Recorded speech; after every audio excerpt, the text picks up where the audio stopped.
What is up, sports fans? We are back for another episode of The Fan in the End. I'm your host, as always, Steven. Right underneath me is the big man himself, Mr. Ben Troupe. Also being joined with the man on the mic, Mr. Marvin Powell III. Gentlemen, how are we feeling today?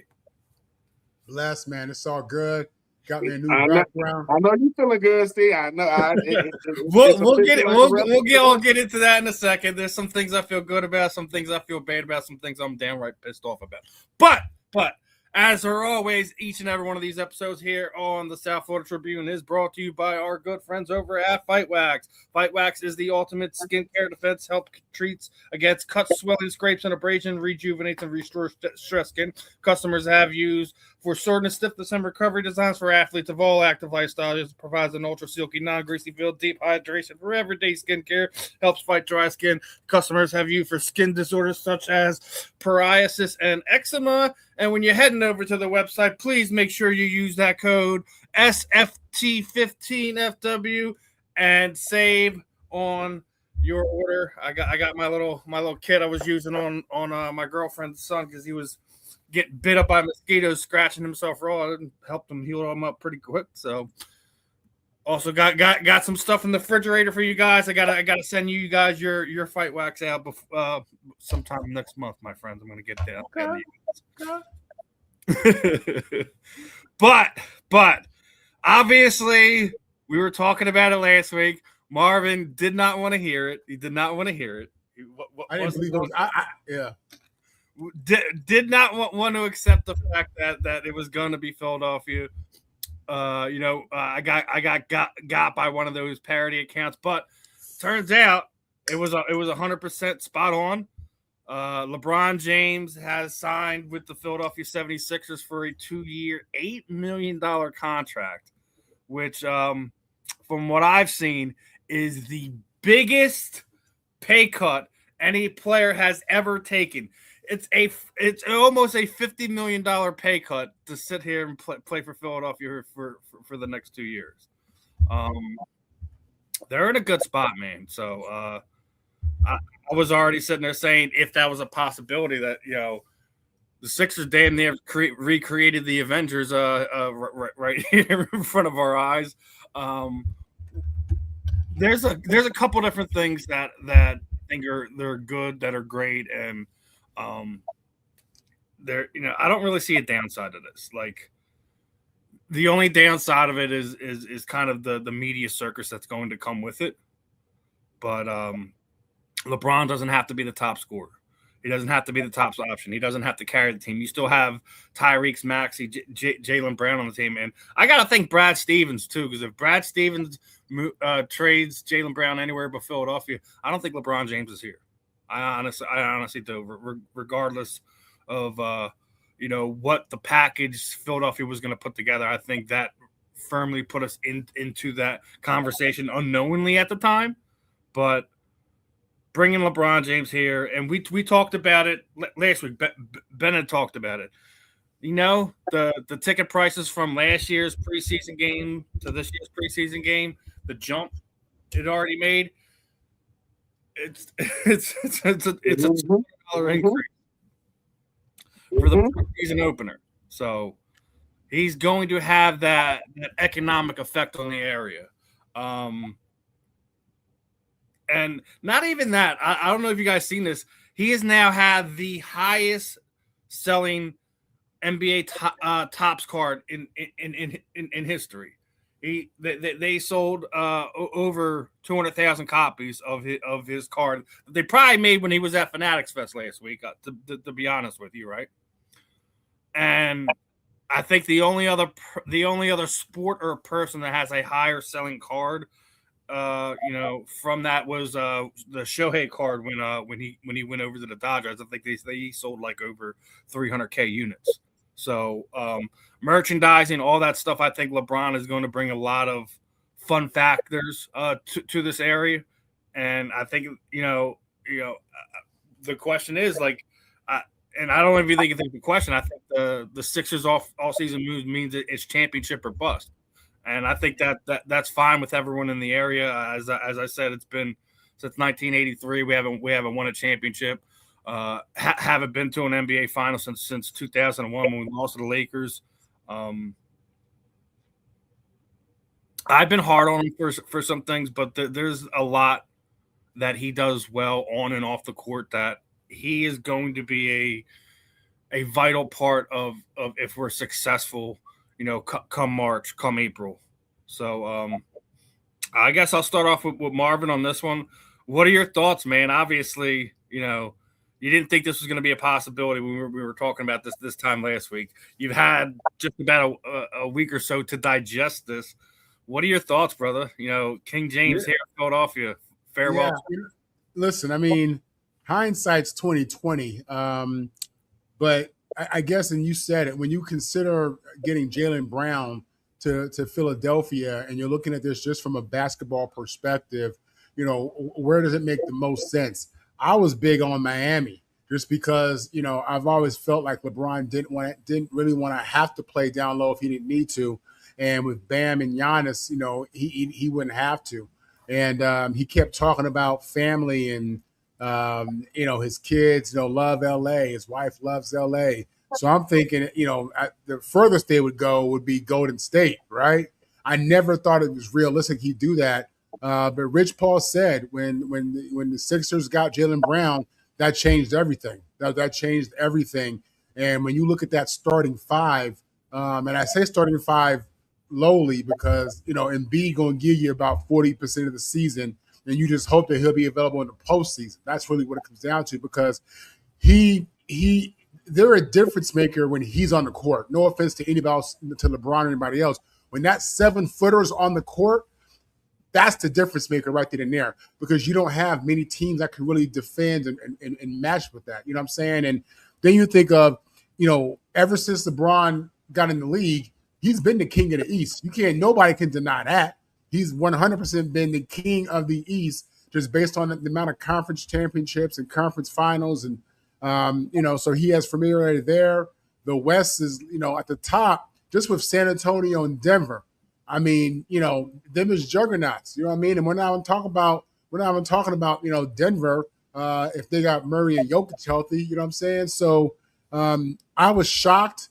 I think they now are the easy favorite in the East. I think even if Embiid doesn't play, right? Even if he's missing games, they still got dogs over there. I mean, they got scored. There's no pressure on LeBron James to have to be the bucket. You know what I'm saying? Like he literally has 3 or 4 other dudes that can drop him when it's hot. That can do it. You know what I mean? So for LeBron late in his career, I don't think winning a championship is going to be easy for anybody.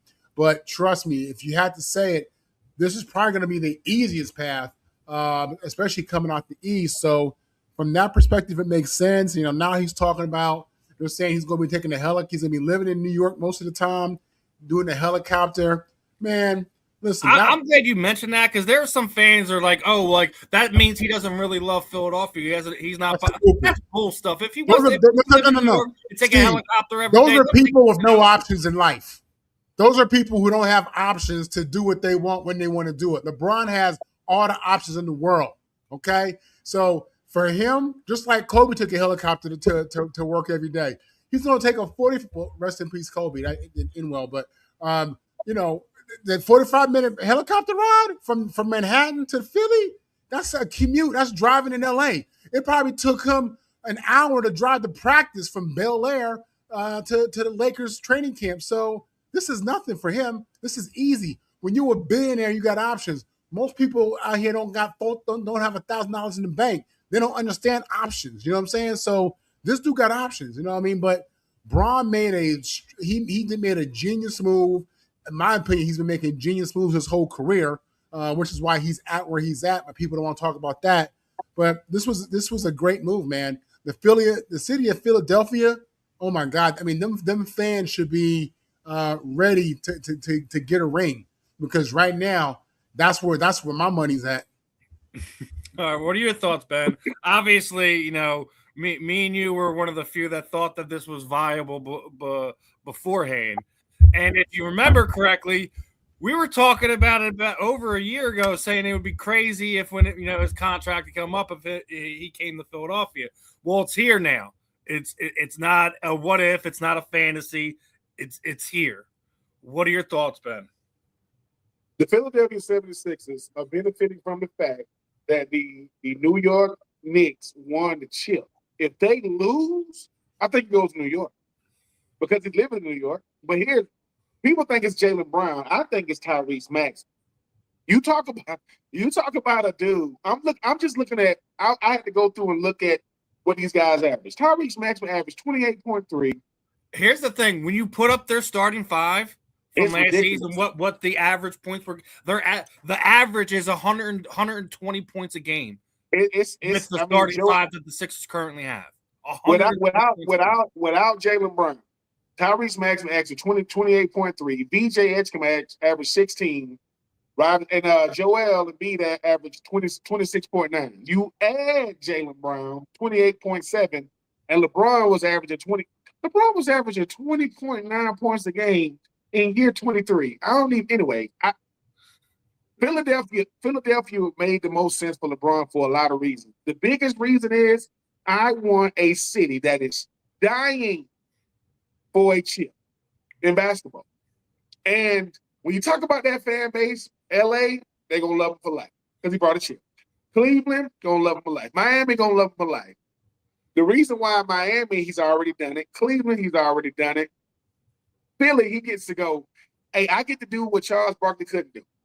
I get to do what AI couldn't do, right? And I think the thing about LeBron is, it's something you said, Marv, about Miami.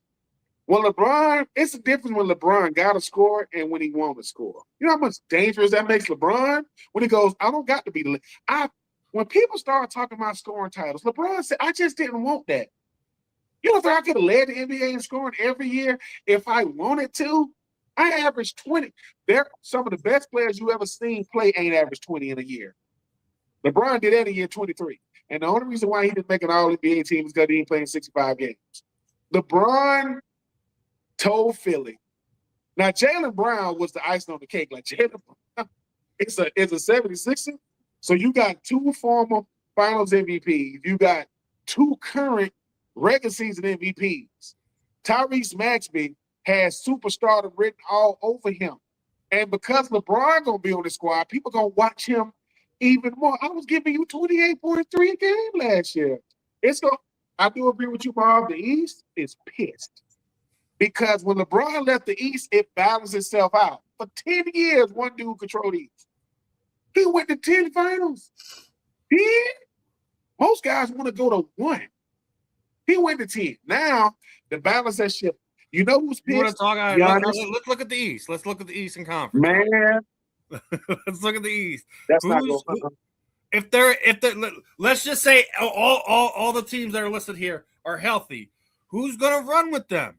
The only one I can think of is the Knicks. The only one I can think of that can go blow is going to be the Knicks. I mean, that's James Harden. Unfortunately for him, the only thing that I've heard some rumblings when it comes to the Heat that they might be in line to get like a DeMar DeRozan, maybe even trade for a Kyrie. Now that'll balance a lot of stuff if Kyrie does go to Miami. But here's the thing about LeBron. I'm gonna tell you another reason why he loved, Tyrese Maxey. When LeBron was in Miami, people don't talk about this. I think the three best duos I've ever seen, I'm talking about winning chips, is, you got Mike and Scottie, you got Kobe and Shaq, and you had D Wade and LeBron. They were a nasty combination. I think LeBron wants to be able to play with a young guard, right? And the balance of power has shifted because nobody shifts it like LeBron. LeBron is like, bro, they wouldn't even put out the schedule until this man signed. I don't know what it's like. Once again, here we go again. I don't, at least, you've had, Dr. J, Charles Barkley. You talk about AI. That's the one thing. We talk about AI, right? But you don't hear not a single Sixers fan. But he ain't gonna be like AI. You don't hear the Sixers fan running them down. The only people that's running it down now is these stupid media members. We're gonna get into that in a minute. But it's something that Marv said. Look, when I decide what I want to do, when I want to do it, with whom I want to do it. No, you know why they really pissed? Because they can't get exclusive interviews with LeBron. See, if those same media members sat down with LeBron and he gave, because now all that's when I get to talk about LeBron from afar, but now he's in my city, a lot of that stuff is lies. And when Charles Barkley talk about LeBron and chasing rings, everybody is. Everybody in the NBA should be a ring chaser. I hate when they say that. We gonna go over that whole thing. Nothing screams jealousy more. When I'm sorry, Charles Barkley was ring chasing when he went to Phoenix. Yes, he was. When he went to Phoenix and Houston, they want to forget about Houston too. They want to forget about Houston. But here's what happens when your playing days are over, and all you got is that mouthpiece. You only sound crazier because I go, look, Chuck had to deal with Mike. Then a lot of people had to deal with Kobe and Shaq. Now you got to deal with LeBron for all these years. And what is going to happen is if LeBron does the unthinkable and he wins a chip with Philly. You want to know why Barkley's saying this? You want to know why he's saying it? Because if LeBron James wins a championship, no one's ever going to speak his name in Philadelphia ever again. It's look. It's like this. I love Chuck. Don't get me wrong. I love Chuck. No one ever gonna talk about Charles Barkley ever again. LeBron James knew if I go to LA and I don't win a chip, my legacy in LA will be null and void. Right? But I don't consider LeBron a top 5 Laker.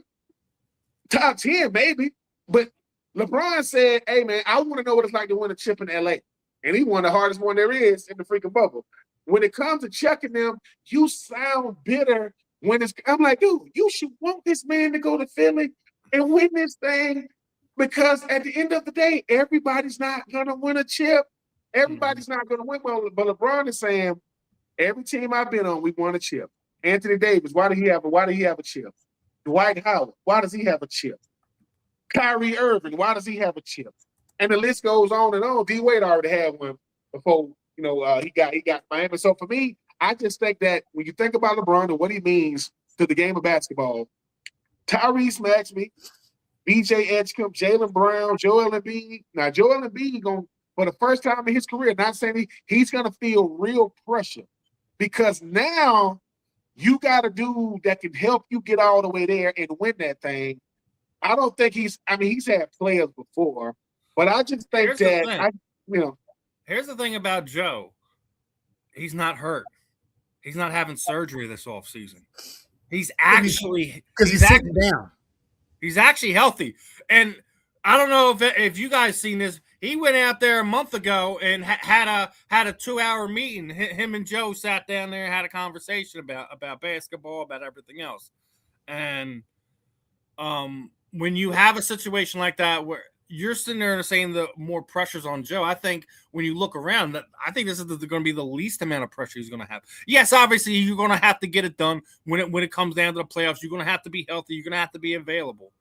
But the fact that he's not going to have to sit there and whether we win or lose is going to be on his back night in and night out. I think is going to having LeBron James. Well, here's the thing, right? Spotlight on Joe as much. Go ahead. Here's another thing with LeBron James effect. You see how in shape Luka is now? You saw how he looked before he got to LA? He don't look like that now. Because LeBron will say, hey man, you want to play a long time? Or you want to have longevity? This is what you gotta do. This is what you do, right? With Joel Embiid, when LeBron says something, Joel gonna respect it. Ain't gonna be I ain't listening to him. LeBron got the whole meeting room. Hey, bro, this is what it takes. And y'all the young bulls. I get it. I'm diverting to y'all. But people don't talk about what is Golden State gonna do now, right? What does Miami do now? Because they were waiting. Draymond Green didn't sign his contract to make room for LeBron, and LeBron didn't go. He's like, well, I might as well sign. Look, I will never ever there are 3 players that I would never ever see again. Well, 4. I ain't gonna see a Mike. I ain't gonna see a Shaq. I ain't gonna see a Kobe. And you're not gonna see a LeBron again. The problem is, you know how many people say, wait a minute, LeBron James, he's still playing. Yes. We talk about LeBron like he's, breaking down games. LeBron is not gonna go on the media like Tom Brady did, even if they give him that type of money. LeBron say, hey man, I can sign for 2 years, $8 million, because I'm making that much bank away from basketball. I'm making that much cheese. I guarantee he's got some incentives in there or something. There ain't no way it's just 8 straight up. Look, listen, people are struggling to give LeBron his flowers in real time. But what's going to really happen is when he retires and he's done, the new standard to justify free agent moves is going to be, are you going to win a championship? Because everywhere LeBron went, he won a championship. You know what I'm saying? You can't say he went for the bag. You can't say he went for the weather. When he went to your city, he delivered a championship. Okay. That's really, and you don't see that in any other sport, since free agency started in any of these sports. You know what I'm saying? He's the first one to really capitalize on free agency in ways that we've never seen. Meaning, typically when a guy leaves, he's going to get the bag. He's going, he's going somewhere who's going to go pay him, whatever it may be. Bron, the mission never stopped for Bron. He's always been a businessman. We saw that with the moves he made when he was in high school, turning down $100 million deals. You know what I'm saying? For him, it's always been about greatness, and people don't want to say that because they associate that with Kobe and Mike, and they hate, but he is redefining how we evaluate free agent moves and purpose and intention and agenda, because again, every move he made resulted in championship. And you don't really have players who can say that about 4 different spots. So no. And people talk about the super team, right? Who broke the super teams up? Who broke up a Boston? That would be LeBron. LeBron is the reason why Kevin Durant has a chip. 2 of them. Draymond is calling Kevin Durant like, bro, listen to me. We need you. This dude is a problem. Who? LeBron. So, and guess what? Kevin Durant has been a part of super team since he left LeBron. What has happened? Been to Brooklyn? He done been everywhere, right? People talk about how many teams LeBron been on. Kevin Durant been on a bunch of them. And it ain't the same, right? It ain't the same to have to carry a team than to just be because even though Kevin Durant was the best player on them Golden State teams, yeah, right? The culture was already built. They had already won a chip without you. It's just LeBron is a problem because LeBron was down 3-1, came back and beat the boys. Like, what? Hey, Draymond was like, he wanted the player personnel department say, give me Kevin Durant's number right now. I'm calling him right now. Because I just felt as though Philly was the most attractive. And LeBron want a fan base that's gonna rock with him. Philly is a different type of fan base. They're gonna talk that talk. They don't care, and they saying, "Hey, man, I can't remember. I think the Phillies had a game. Well, all the Phillies walking by saying, LeBron James, you got baseball players who know who just came to the city. I saw Miami Heat, Cleveland Cavs, and freaking LA Lakers jerseys in the stands. Why? LeBron here. Who? LeBron, let me tell you something. There are basketball players now can be walking the streets of Philly. I ain't talking about Philly upset. You might not know him. When the last time you seen LeBron do anything regular? He can't. He can't. I can't do what Jalen Hurts can do. Jalen Brown can walk the 6 streets of Philly. You know what people gonna say? Where LeBron at? Where LeBron at? And there is nothing, and there ain't nothing wrong with that. Ain't nothing wrong with that. Ben, I'm happy that you brought this up because people forget that arguably the greatest comeback in the history of American sports, regardless of sport, is LeBron James being down 3-1 to the greatest regular season team in the history of the NBA with 4 Hall of Fame players and a Hall of Fame coach, and coming back from that with Cleveland to win the chip. That is the greatest comeback in the NFL, baseball, whatever it may be. And, you talk about, LeBron at his best compared to any other player out there.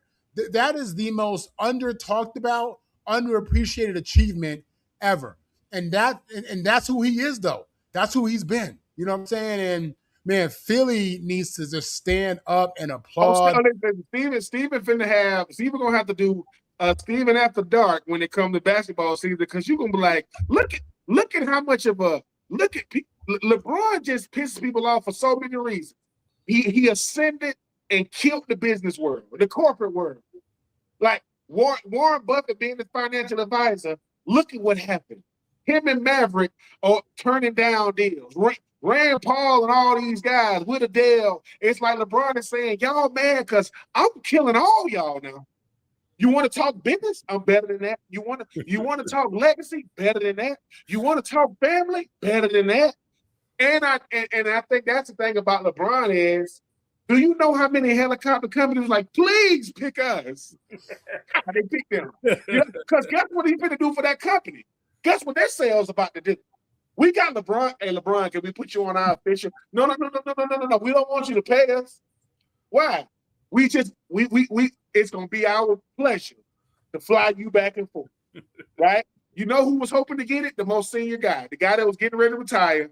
Man, I was going to call it a career, but LeBron here, I think I got about 2 more years in me. I'm just saying, man. And look, I just know that LeBron, he hasn't everything he's done hasn't been great, but it's hard to say. That man don't miss, man. He don't TV, movies, he don't miss. And now, them finna cheesesteak people saying, hey, bro, if LeBron comes here, we got to be ready when we see him. So, hey, man, shout out to like I say, I'm a Hawks fan, man. I wouldn't know nothing about outside of Dominique Wilkins and Spud Webb. It ain't a lot to talk about, man. It pisses me off. Because before Bronny's draft, it was some rumblings that he was going to come to Atlanta. Now, I know it's a lie. I know it's not going to. It made me feel like Atlanta Hawks mattered. I'm telling you right now, Marv, could you imagine if he came to the Hawks, them tickets was going, and guess what? I'm the biggest Hawk fan you ever seen. I ain't never been to no game. I'm not going to a game. Even if we had Luka, I probably would have went. I probably would have went if we got Luka. But if LeBron is in the building, that go Ludacris, that go T.I., that go Usher, that go Shaq, that go Charles Barkley, that go the mayor. LeBron would have brought him out. That's not now. He would have also brought out them things. I would have been like, I need to come with my wife, but I can't come here by myself. Can't do that. Nah, man, let me tell you something, I got to know my limits. I got to know my limits. Let me tell you what I learned. I've been married I've been with my girl 26 years, married 19. Stay in the house, boy. Just stay your ass in the house. Listen, that's the thing. That's the best advice I can stay in the house. Bob, I'm going to say this again. And Steven, I know we talked about this before. Everybody wants to talk about New York, and I get it. Everybody want to talk about L.A. and San Diego. I get it. That's exotic out there. You're going to get the mixes up there. Everybody want to talk about Houston. South Florida. Miami. Ask somebody about this. Hey, man, what happened when you had that layover in Atlanta airport? Oh, my God. I didn't even have to leave the airport. I know. Didn't have to leave the terminal. Just saying.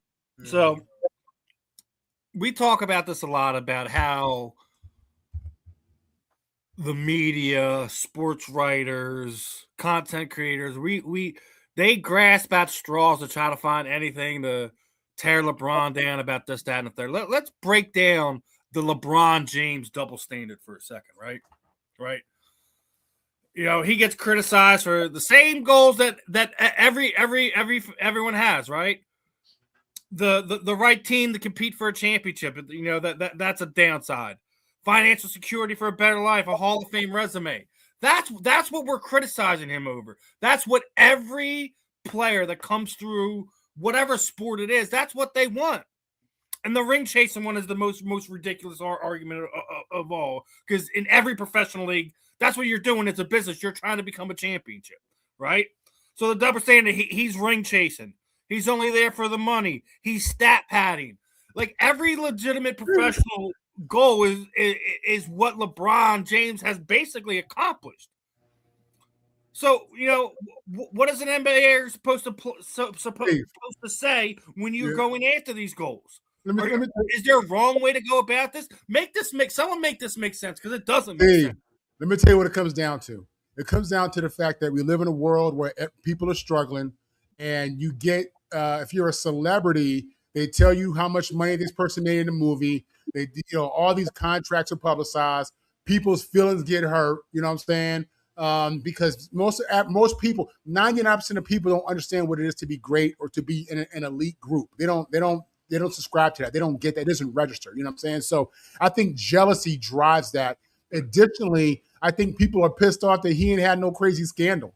I think people want to have drama black man's name, and they can't stand the fact that his wife ain't out there acting crazy, that his kids is doing great, that he not overachieved, but he exceeded the wildest of expectations after being on Sports Illustrated at 16 or 17 years old. I think him and Bryce Harper are the two youngest superstars that are currently still in their sports that have been that graced the cover of Sports Illustrated, and neither one of them have real scandals. And he's a dude from the hood that brought his boys up from the hood. Like, this ain't supposed to be. This ain't supposed to happen. You know what I'm saying? It reminds me of the movie American Gangster, when the cop is telling Frank Lucas, the problem is you represent inspiration. You represent hope. You represent change. People don't want to see that. Straight up. Know what they want to see? They want to see John Morant. People celebrate that.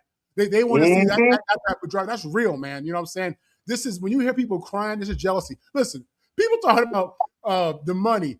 Man, I don't get 99% of people who work at MCI would leave MCI to go to Verizon if Verizon was paying more money. Okay? Don't talk to me about loyalty and chasing the bag and loyal. And this is America, okay? It's about that paper, okay?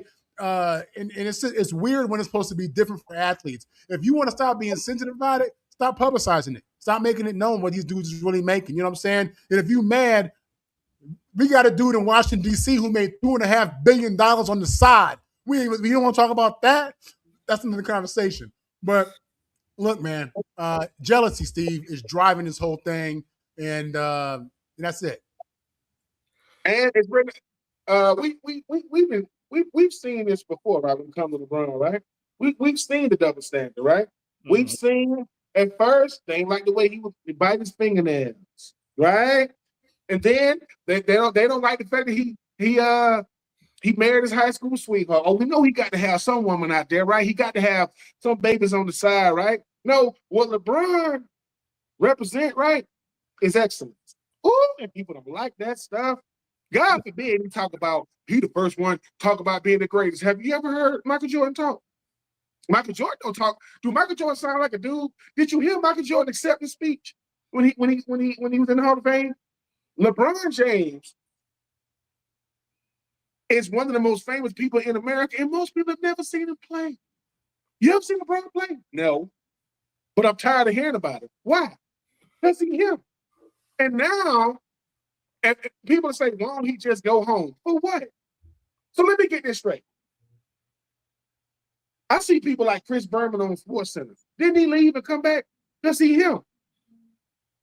Because the best don't just shut it down. Do they? They just throw in the towel. Dan Patrick, how long he been in media? Long time, right? Why don't he throw it in? I'm tired of listening to him, right? No, what LeBron James really is, LeBron James, I think you said it, Marv, they want so bad for him to do something so they can say, see, I told you he wasn't this, and I told you he wasn't that, and I said, no. Sir, you don't have a light. If I am sitting around waiting on the downfall of certain people, I don't have a light. LeBron James, they say he's been chasing the bag, he's been chasing the money. Some of us have never been in a position to negotiate. And if life is definitely a negotiation, you don't get what you deserve, you get what you negotiate. LeBron, one of the best negotiators out there, boy. He one of the best ones out there. He said, look, I've taken, LeBron said, the mere fact that I haven't been the highest paid player since I came to the NBA, let y'all know, I've been doing y'all a favor. There's a bunch of players that made more money than me. And that's a travesty. So when they was like, hey, man, if it was about the money, why he take $8 million to go to Philly? That kills that argument.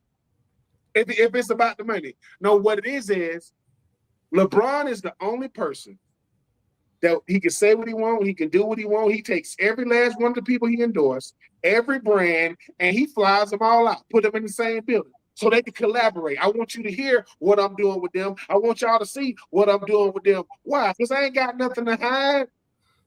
Remember when Johnny Manziel got picked up, got drafted by the Cleveland Browns? That boy got a McDonald's endorsement. LeBron helped him get that because LeBron was with him. So all I'm saying is, yes, you hate LeBron because you ain't LeBron. As my grandfather would say, dude, they don't hate because it's you. They hate because it ain't them.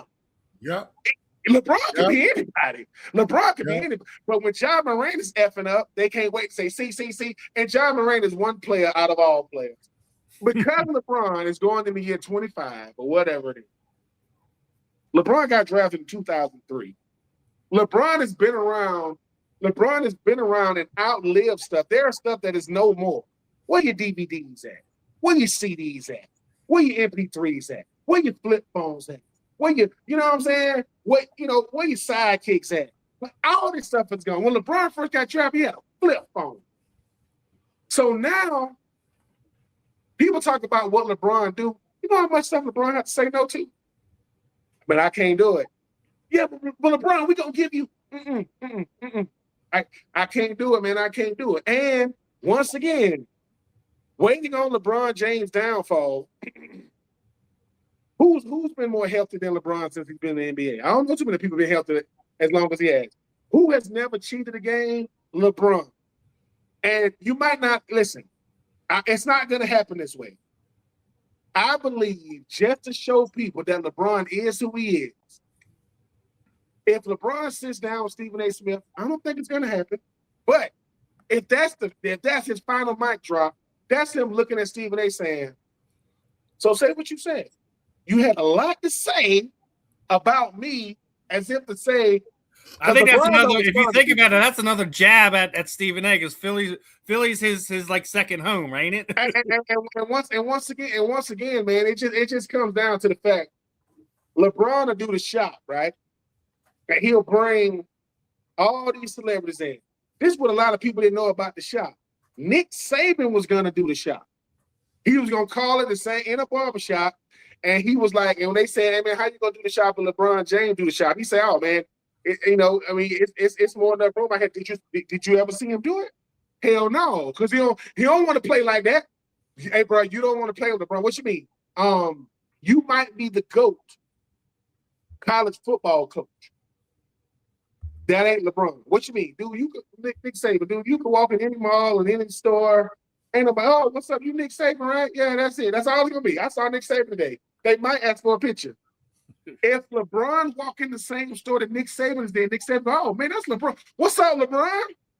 Because who did Nick Saban have come speak to the Alabama Crimson Tide when he was alive? Kobe.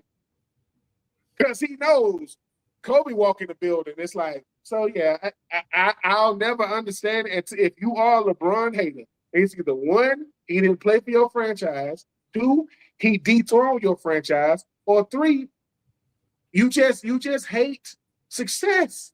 You hate progress. You hate, and you better hope that whatever industry LeBron want to be in when he's done playing basketball, it ain't yours. Because he's coming for that too, as well he should.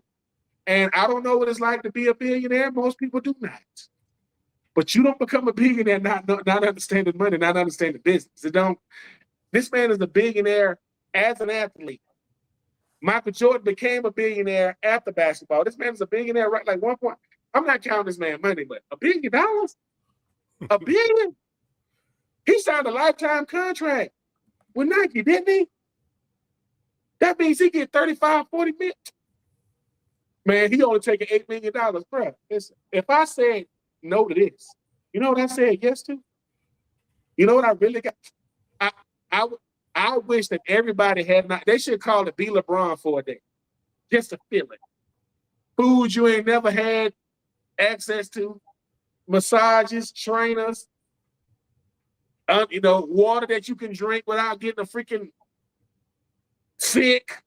I'm just saying, And for everybody saying that, and I know for everybody saying he better be careful being on that helicopter, that's going to be the most secure helicopter outside of what Donald Trump might have to fly on. It's going to be the most secure helicopter on the planet. You ain't got to worry about it.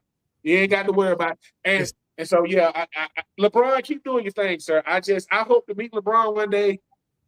If I sit down with him, I'm going to say, listen, man, my man Marvin on the mic said, hey, listen, man, appreciate what you've been to LA. And Steven told me to tell you everything he said about you before, he ain't mean that. What? Nope. I meant every word of it. I don't go on my back like that. He mad at me. He mad at me. I keep it real. Like, listen, you know, I feel I still feel at this point in time, if you think about it, you have Jaylen Brown on a team that called LeBron, that he called Joel Embiid a flopper. I think Joe and LeBron James are floppers to the point because that's how the referees call the game. Why would you not take advantage of how the referees sometimes they just got a quick whistle? So yeah, sometimes they do flop. They do put their acting shoes on for a second. I would too if it's gonna give me an extra shot, put an extra 2 points on the board for my team for nothing. I'd be doing it too because there's no recourse for it. There needs to be. You get mad at them all you want. That's how they call the game. That's how they should play the game. I'm going to call it from when I see it. Does Joe he's on the floor too much for being that damn big. LeBron James does it too. We've all seen it. There's times he gets hit. He's sitting there holding his face and he looks up. Like you can see that he ain't hurt. Like, so what? That's how the game's played. You take your advantages where you get them. They flop. So what? I'm not going to sit there and come back off of that like kissing his shoes. No. And here's the thing. LeBron's still getting his flowers from everyone regardless. Did you see what Dr. J said about it already? What? So, basically, LeBron is a one-on-one.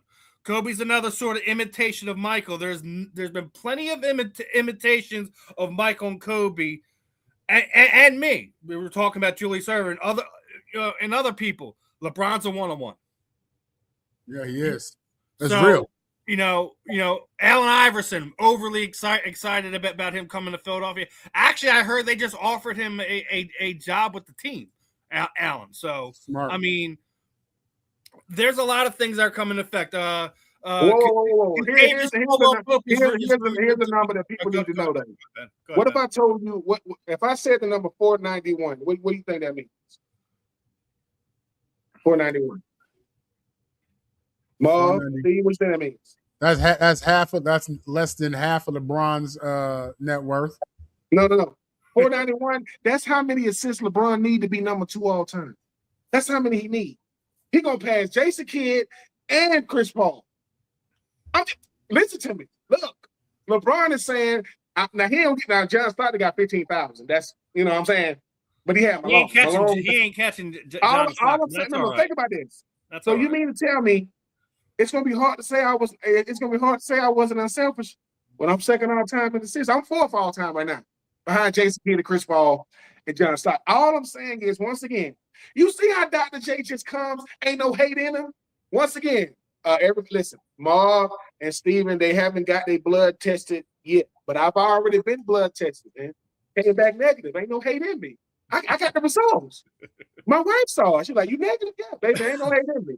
Dr. J comes out and says, because they'll make it seem like the OG's got a problem with it. No, they don't. Not if they kept it a buck, because Dr. J says, look, man, I've been around this game a long time. I remember when I was considered the best player in basketball. This dude, it's like a rerun. Like, no. You could do LeBron in the early 2000s, LeBron in the 2010s, LeBron in the 2020s. Dr. J's immortal in Philadelphia. He's the last guy that brought us to a championship. Moses Malone was the guy that got us over. Is this not a repeat if you think about it? Obviously, LeBron James is a way better basketball player, athlete than Moses Malone was. But you needed that piece to get you over the hump. This is kind of another situation to me. I think I said the process failed at the beginning of last season. The process is now complete. Yep. The process is now complete. You have arguably the best starting five in the East, if not the entire NBA. It's The gonna be rumor hard is to right better now, than Sean Kentavious Caldwell-Pope is going to sign with the Sixers today, right? He is? That's what he's Oh. cleared. The rumor is the Sixers made a trade yesterday to free up roster spot for cash considerations. I think that's going to be the move that happens today. And then there's this one, which is why I say the process is complete, because apparently Drew Holiday is getting a buyout, and he also wants to come back to Philadelphia, and Jaylen Brown. So that's what I say. The process is complete now. If this does happen, without a doubt, because Drew Holiday was a part of the original. The original first round picks when the Sixers began this process. So that process complete in my opinion. All right, Steve, Steve, you on the inside out there in Philly. What they saying about my boy Bronny? He coming to Philly too? Listen, I have not heard anything on Bronny. I think.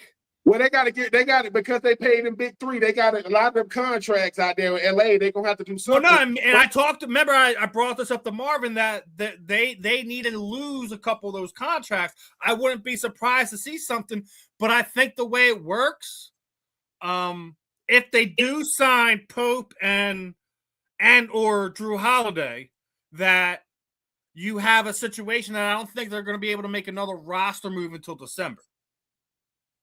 So I don't know if Bronny's going to be here this year. I wouldn't put it past that in the last ride, so to speak, in the last year of the contract. Steve, you alluded to this earlier in the show, man. But another thing that moved, LeBron moves the needle, and he generates so much business. I think it's projected that he's going to bring $300 to $400 million into the city. They said anywhere between $250 to $450 million. That's unbelievable. You know what I'm saying? Like that, the economic impact of that man, again, just puts him. It justifies, the king. You look at the preseason game, it went up $201 from last year. Who's moving in the NBA? Who else is doing that in the NBA? For a preseason game. I went to a basketball game last year. It was fairly easy to get. I guarantee you I will not be able to make it to a basketball game in this community. Wemby will definitely move the needle. SGA will definitely move the needle. Maybe Luka. But as far as one man star power, because LeBron living in New York, flying to Philly, he making business moves in New York. Them New York organizations and businesses that have been trying to get at him. Well, I've been in Cleveland. I've been in Miami. I've been in LA. How are we gonna make that trend? Oh, we can do that now. Because once again, LeBron is saying at my height is when I got the most leverage now. When I'm currently Marv, how much leverage does an NFL player have while he's currently in the league than when he's gone? You got to use it while you got it. Tom Brady signed his contract while he was a Tampa Bay Buccaneer. I'm not saying he wasn't going to sign it without me. I'm saying, hey, while I'm still him, let me use LeBron is saying, hey, man, you know how much business I can do in 2 years? Playing for Philly, living in New York?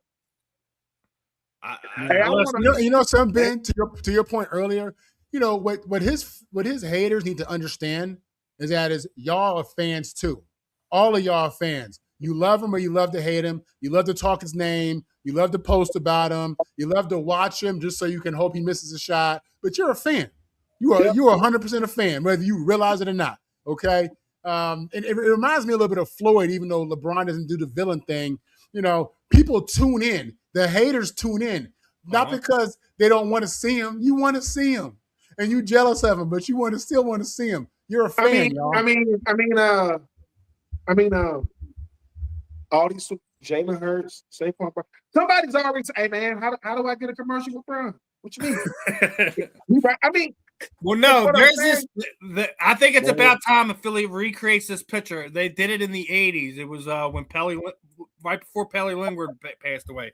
And it had all four of the superstars from all four of the major sports teams, right? They had Julius Erving, Mike Schmidt, yeah. And I think if you look at it. Who for the Eagles?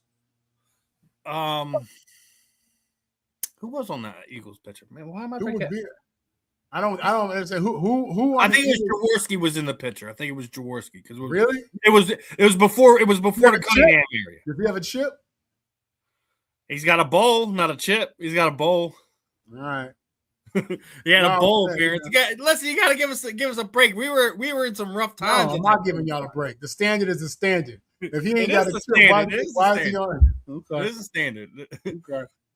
Here's the thing, I'm with you there, because I felt the Eagles organization never invested a cent into Randall Cunningham. They never gave him an offensive line. They never gave him a good running back.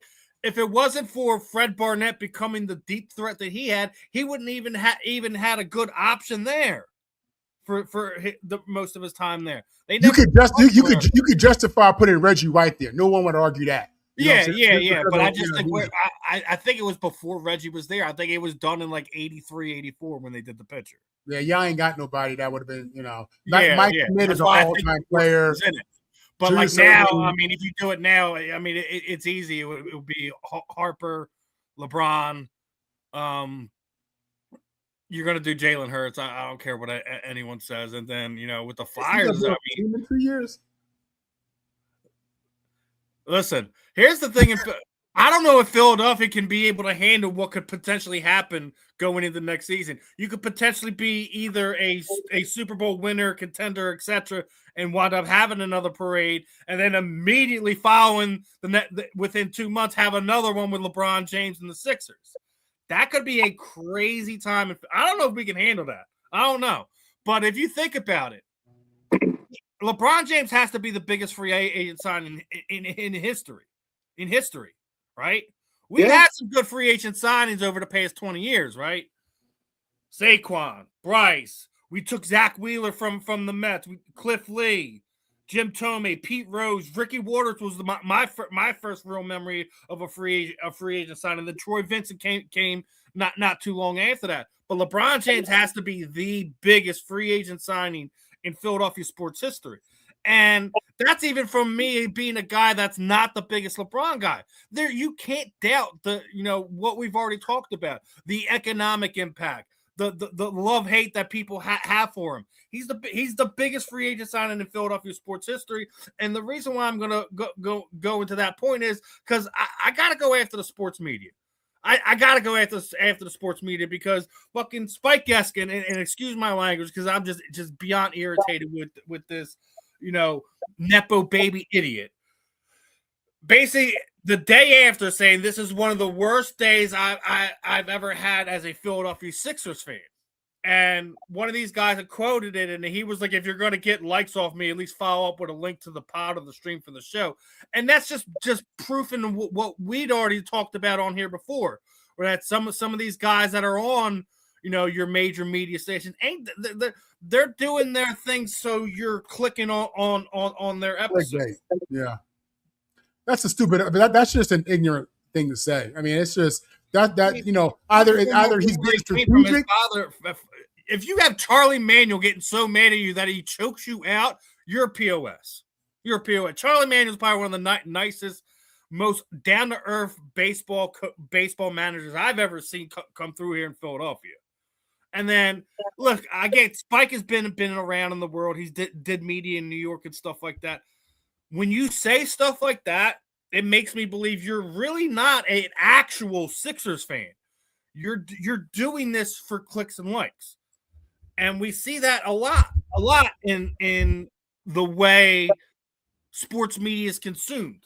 Now, while we were on air last week, we seen Ryan Clark get fired as well. After we came off, it was heard that Cam Newton was also gone. A couple other guys were gone, but then Ryan Clark went on and did a little interview about it, said what he had to say, and you got Shady McCoy clapping back at him, basically saying a lot of dudes do stuff for attention, a lot of them do it for this and that, and he truly thinks Ryan's one of these guys that is I'll say rage baiter.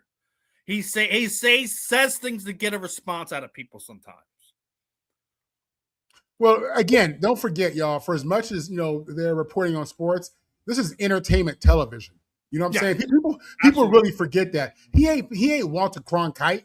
This ain't Connie Chung. You know what I'm saying? Like I'm saying, this is sports entertainment. You know what I'm saying? Yeah. So yeah, you kicking facts, you giving your opinions, but the game is you want to get that bag, you need clicks. You want clicks, you got to say things and do things that get people interested. You got to be able to, really impact and touch humans in a way that they want to see you more. So, I think and Shady himself is participating in it by calling them out. You know what I'm saying? It's all a game, y'all. I think Sante Samuel was the first person to kind of really come out, Ryan, after that episode came out. Some of the things sit down. He's also the same one who said he's better than Deion Sanders. So I don't really listen. He was better than me. Here's the thing. I think the reason Ryan lost sight of why he was hired, in my opinion. Do I think some of the things he said, which upset him and he feels like he was fired, are true? Yes, I do believe that there is some validity to that. But I don't think it was the overall reason. I think Ryan lost sight of why you were hired in the first place. What we don't want to hear, what politically irritates you. We want to hear your insights because you have an insight that none of us will ever be able to attain. You were in the huddle. You were on the practice field. You know a lot of these coaches, players on a personal level. We want to get a just a looking glass inside to that part of it. And I think along the line, Ryan lost sight of that. I'm not saying he's not Ryan. I know you want to get something in, Marv. Go ahead. Yeah, listen, this is how I look at it, man. When you say, Steve, that he was saying things that it didn't appeal to a lot of people, it appealed to many people, but it didn't appeal to certain people. You know what I'm saying? And I think, we live in a day and age in politics where, we're trying to change what history was and reshape it and say it differently. And for a lot of people, it resonates with them. They get that. But, if you're not a person of color, if you're not a person who has seen their ethnic group struggle, then you don't want to hear that. You don't want to be reminded of that. You don't want to be told that. You don't want somebody to go up there being, Minister Farrakhan. You don't want to hear that kind of stuff. You know what I mean? So it really it's a very subjective thing. And I understand your point. They hired him with the intent for him to talk about sports. But, he also, the last 10 years, he's lived through Troupe. All of us have lived through crazy times in America, and he's using that platform to speak on it, and it does resonate with certain people. But the executives at Disney, much of the fan base who don't come from those ethnic backgrounds, they don't want to hear that. So I get it, you know what I'm saying. But and I will say this, I got nothing but respect for Ryan as a player. I think he does a phenomenal job talking sports. He has a career that I'm looking at like, man, that's how you do it, But when he was up there crying, I was like, come on, dog. Come on, man. Come on, dog. Come on, bro. You ain't got to do that. Crying over what? You've been there with them people for 11 years. They gave you the bag. You didn't play 12 years. What you crying about? You about to move on and move up. You going to be all right. You know what I'm saying? I didn't get that, but it's all good though. Like I said, we said on here last week, he's gonna land somewhere. He's gonna land somewhere. Oh, man, Steve, you can send him an email when he comes here. He can land here. He can come here all day long. I will say this: Ryan Clark. Let me start with Shady. Shady is on there with Emmanuel Acho. Emmanuel Acho knows how to chase. You talk about sensationalized. Emmanuel Acho is great for that stuff. I am not mad for Shady saying what he's saying, but when Shady says, I don't know if he's genuine or whatever, dude, we ain't psychiatrists. You know what I'm saying? We ain't therapists. I don't know who it, we don't know who is what. But that's how much Ryan Clark meant to sports. And we ain't talking about nobody else firing like that. But Bart Scott got let go. Charles Davis got let go, right? It was some, it's some good guys that got let go. Cam got let go too. Cam got let go. But here's the thing, right? Here's the thing. No, people talk about Ryan Clark because you watching him on More Than Sports Number. You watching the pivot, you see him over there too. And they balling over there too. But what happens is he's the only one got fired while he was at work. Cam didn't get fired when he was at work. He ain't doing a live segment and then he don't come back. You might not like how it all went down. And Asante Samuel, here's the thing, right? Asante Samuel is a content creator, right? Ain't he? Yeah. Yes, oh, okay. So Shady McCoy is a content creator, ain't he? Yep. Okay. Last time I checked, Ryan was both at one point. So was Shady. Shady got let go. They went straight to Speakeasy, and I respect it. Shady got some crazy takes now. Shady is saying a bunch of crazy stuff too. You got some bad ones too. But what I'm saying is this. Marv, you know this. Steve, you know this. If you talk for a living, how many times are you gonna say something it wasn't up to par? Right? Like, and I'm not getting political either, right? But I was on ESPN radio when what happened to Ahmaud Arbery. I was living in Brunswick, Georgia. It happened in the same city I was living in and didn't even know it. Do I think if I wasn't on that network, they would have talked about it? No, but I am on the network. There are things when you look, if and I'm not getting into it. If I'm working with a gentleman who is Jewish and somebody's being anti-Semitic, and I said we don't want to talk about that. Am I being dismissive to this man? Yeah. So I ain't gonna always say things that you understand, but culture is the hardest thing to understand. To those that's within the culture, it's natural. To those that are not, it sounds like race baiting. But here's the thing. I have been playing spades and tonk and all these different things a long time. I ain't never seen the race card in my life. Black people did not invent this word, right? If you don't understand something and just because you say, hey, I think he's or if I'm a little person, I can talk about tall people all day. Ain't nobody gonna say a word, right? If I was a super duper big dude, I could talk about skinny people all day. Go ahead and flip it. You think skinny people can talk about fat people? No. You think tall people can talk about short people? No. And they only speaking the truth, right? We live in a world where now truth is labeled something. Oh man, he's doing it. And I'm not saying he's doing that, but what if he's not doing that? Like, I just think when it comes to Ryan Clark, Ryan getting fired is going to do more for him than ESPN ever did. Because you know how many people know who Ryan Clark is now? Like, who is this Ryan Clark dude? Right? Because he was the only one they made a skeptical out of. Because if Outkick is a rival to SportsCenter, ESPN, and they leaked, how the hell I'm telling you about to fire him, and they're going to write a story on it. It's just, hey, Ryan, listen, Ryan, he gonna get paid the rest of it. If the goal in life is to get a career that they got to pay you to leave, that is when you are winning. Even when you leave, they owe you your money. I got the cry fake tears. I ain't finna, but hey, man, I don't understand. Do I understand what Ryan said? I just want him to accept me. Because I don't know Ryan. I don't know what he fully mean by that. But if you've never gotten fired before, you ain't been working that long.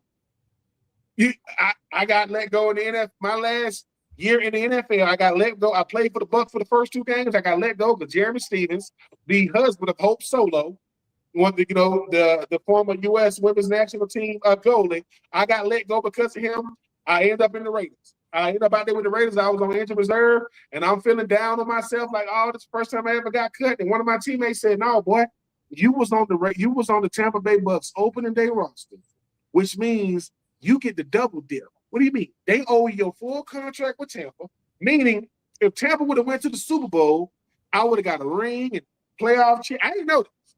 So I was like, what? Yeah, man, they got to pay you. Man, I enjoyed myself out there in Oakland. I ain't never even get out there on the field. I love when I was out there in California. I'm out there in San Francisco and San Mateo and Palo Alto and San Jose, Santana Row.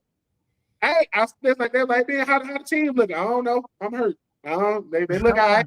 So I'm just saying, it's Ryan's gonna be all right, but Shady, you might want to make sure that Ryan does as good as he can do, because I'm gonna keep on telling you this. We need content creators. Keep doing this. Because the more they do it, the more we do. Because the conversation is easier to have these conversations of, I mean, I don't know if Pat McAfee is the ceiling. If he is, that's a hell of a ceiling. That's doing it. But I'm saying Ryan Clark has a platform to talk about what happened to him. And guess what we did? Clicked on it. Let's see what he's got to say. This thing did like 1 million views. So we are our own worst enemy. And Shady, the only reason why you know what Ryan said, because you said right there with your popcorn and watched it. Like this. Oh, he crying. Oh, he So even you a fan, like you say, Marv, that's the LeBron James effect. You hate me so much. Your haters got to watch you. That's why Eminem is who he is now. Them crazy lyrics. Somebody said, you heard what he said about his mama and his brother? Yeah. But I thought you didn't like him. But I got to know what he does. So, yeah, man. Ryan to be all right. Ryan's somewhere right now training his son or whatever he's doing, getting ready for a pivot episode. And Shady is using Ryan to get clicks. But Ryan is disingenuous. Shady. Come on. You know what I'm saying? We all, I'm not going to come at my brother in the content creation world because we are all one and the same. But Shady, I don't think you should like what I said. I think you should come on, the fan in the end and talk about it. Come through. Come through.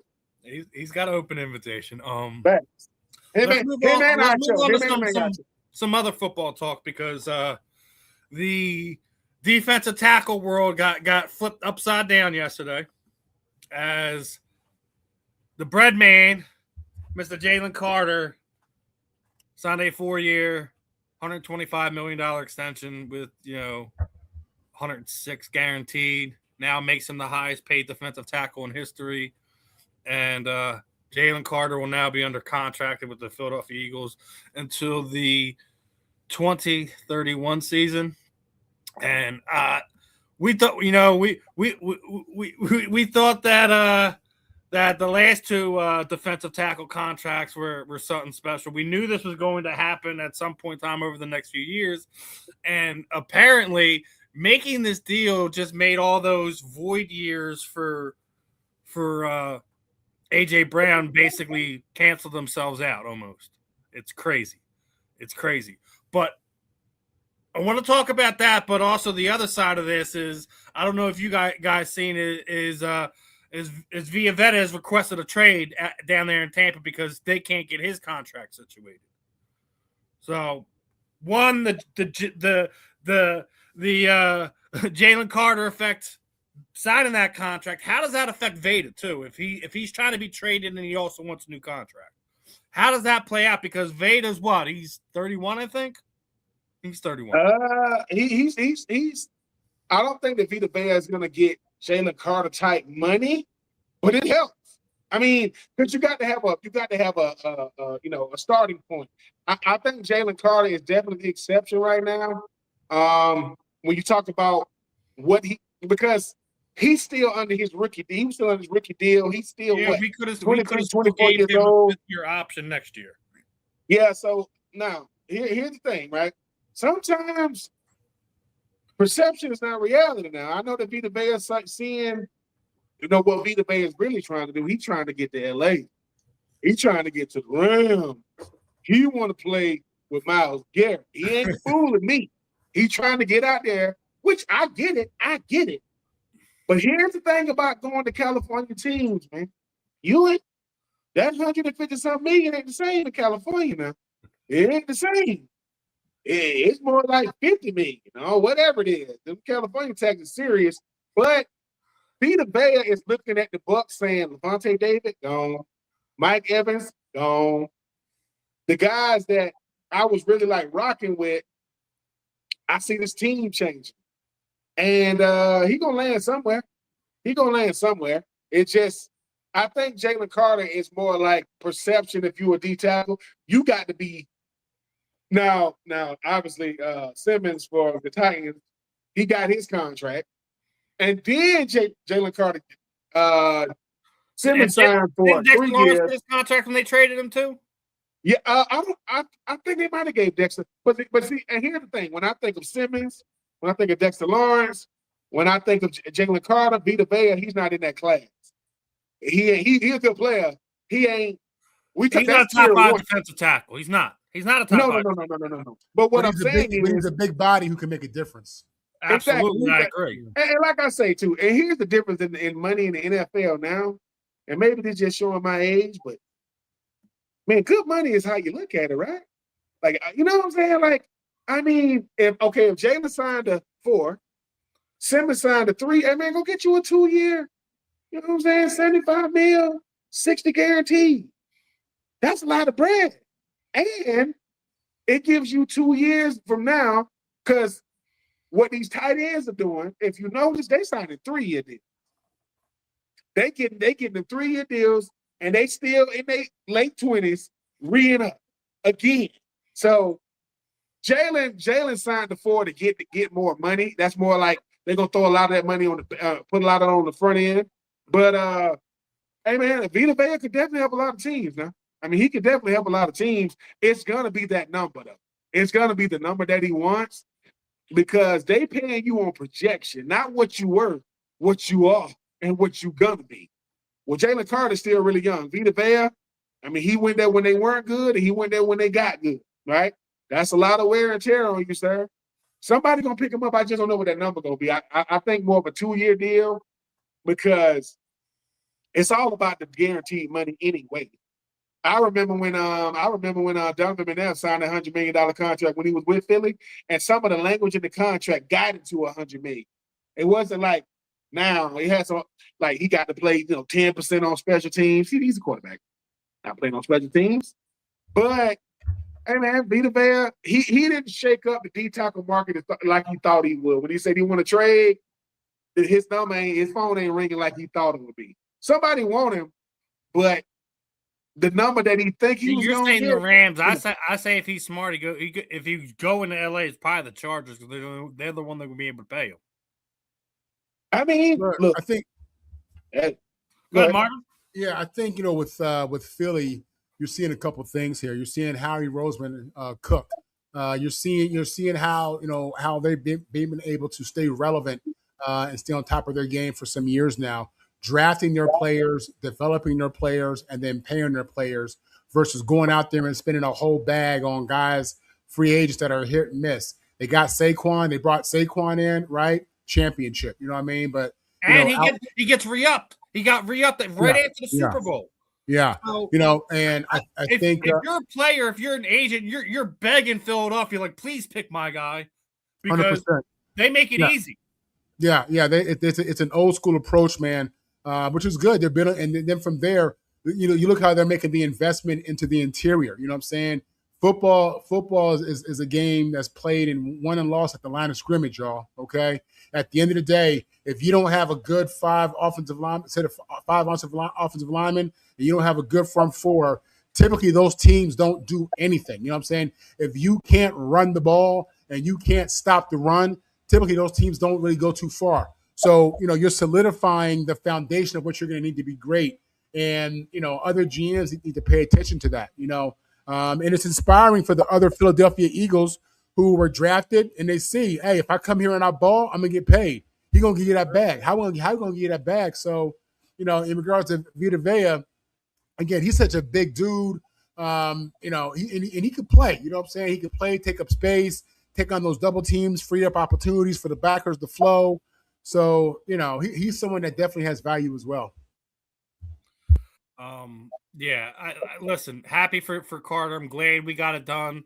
Glad we have both him and Jordan Davis under contract through Jalen to 31, Jordan to 2029. It's you set yourself up for success that way. As long as these guys are healthy and they continue to play each year, play a little bit better. I listen, we talked about it a few years ago, right after the Super Bowl, is the guys that were around, the veterans that were around this team was like, listen, Jalen Carter is the best defensive tackle in football, and he still doesn't know how to play the position yet. I'm like, wait, what?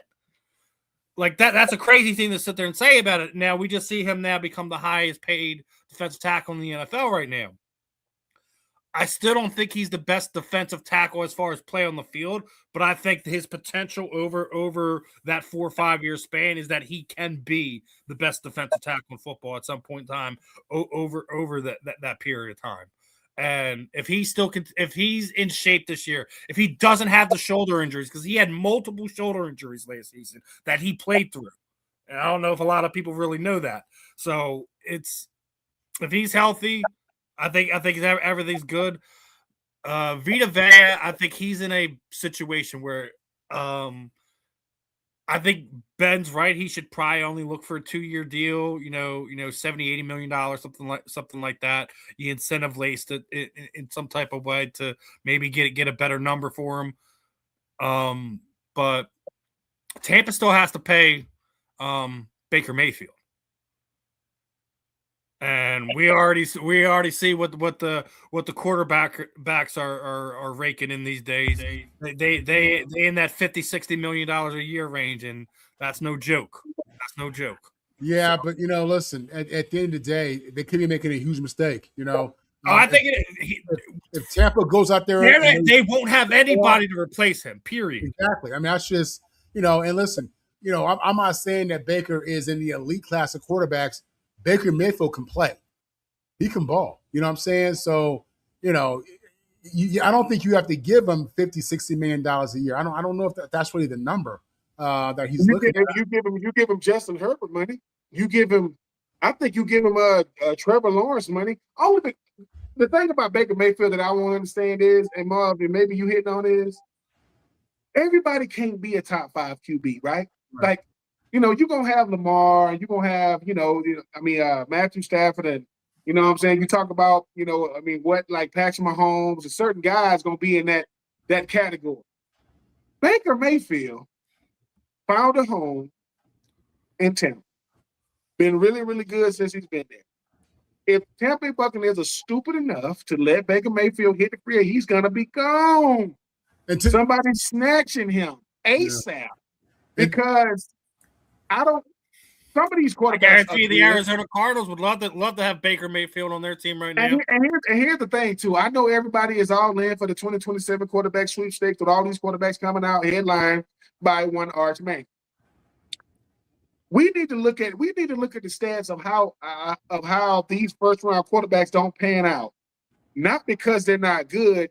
A lot of a quarterback panning out has to do where he goes. So what if Aaron Rodgers gets drafted by the Cleveland Browns?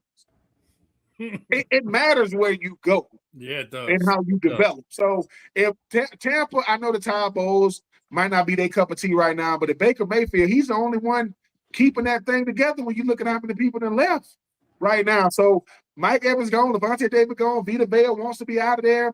The culture is shifting. Yes, it was a 3-way tie for awful in the NFC South and now Carolina won it.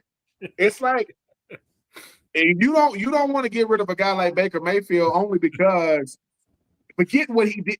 Baker Mayfield took Cleveland to a freaking playoff game and they got rid of him the next year, which is nuts.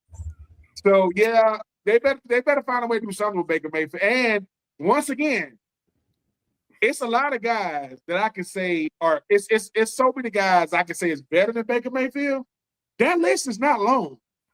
There aren't a lot of quarterbacks in the NFL better than Baker because I look at the position you play and what you mean to the team you own and the division that you in.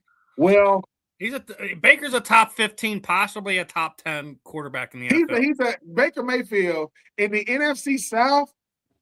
Baker Mayfield is probably your top quarterback. He'll probably be Baker Mayfield. Yeah, Baker Mayfield, Bryce Young. You talk about Tua, Tyler Shuck for the Saints. Yeah, man. I don't know what they're doing. Maybe the way Baker might not have the personality because sometimes the quarterbacks ain't got the personality for everybody. Do I win though? It's like you don't pay me to be liked, man. You pay me to be consistent. You pay me to be a professional. You pay me to do my job. I got a wife and kids, man. I'm not here to be I'm here to be friendly. I'm not gonna be friends with everybody. But if you let him go, that shows Tampa is going this way. If they let him go, they're gonna definitely go down. And for my Falcons, we would love that. It ain't gonna help. Still ain't gonna beat them. But anyway. Hey, look, to both of your points, they recently put out this top 10 list of quarterbacks. A lot of different publications have their, have interviewed the GMs and head coaches anonymously, and they have these top 10 quarterbacks now. Jalen Hurts isn't on anybody's list in the top 10. I love it. I love it. He's been to 2 Super Bowls. So to your point that you were making earlier, Ben, you don't have to be a top 5 dude to be a dude. You know what I'm saying? I think that's what Baker is. Baker's a dude. You know what I'm saying? You are out of your mind because if Tampa goes to the playoffs this year, which they probably will, in that division, then this dude's gonna hit the market and somebody gonna give him that bag for real.